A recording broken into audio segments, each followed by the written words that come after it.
పల్నాడు జిల్లా Narasaraopet Sai Sadhana private chit fund యాజమాని పుల్లారావుపై చీటింగ్ కేసు నమోదైంది. సుమారు 170 కోట్ల రూపాయలకు పైగా ఖాతాదారులకు కుచ్చుటోపి పెట్టి పాలడుగు పుల్లారావు పరారయ్యాడు.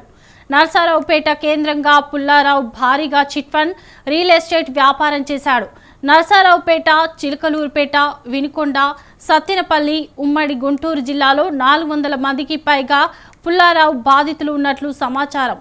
తమకు న్యాయం చేయాలని వారు మంత్రి లోకేష్, డీఐజీ సర్వశ్రేష్ఠ త్రిపాఠిని కలిసి మొరపెట్టుకున్నారు.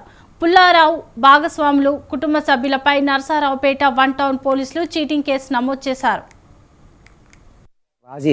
నూకా రాజేష్ కుమార్ అని పుల్లారావు గారి అల్లుడు. ఆయన మా డాక్టర్ గారు మా అమ్మాయి వాళ్ళకు బాగా అత్యంత ఫ్యామిలీ ఫ్రెండ్స్. తద్వారా వాళ్ళు నూకవరపు రాజా రమేష్ డాక్టర్ గారు, హర్షవర్ధిని గారు మాతో ఉన్నటువంటి సాన్నిధ్యం ద్వారా మాకు సంబంధించినటువంటి సాయి సాధన చిట్ ఫండ్ కంపెనీలో సభ్యునిగా చేరమని చెప్పి మమ్మల్ని అడగడం జరిగింది.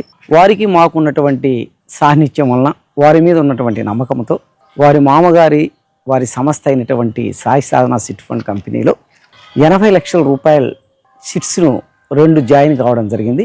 ఒకటి నా భార్య రామకోటేశ్వరి పేరు మీద, ఒకటి నేను.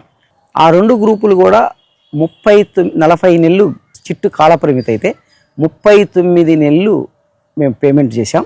39వ పాట మా భార్య రామకోటేశ్వరి మీద చిట్టు బిడ్ ఇవ్వాలి, అలాగే 40వ పాట నా పేరు మీద బిడ్ ఇవ్వాలి.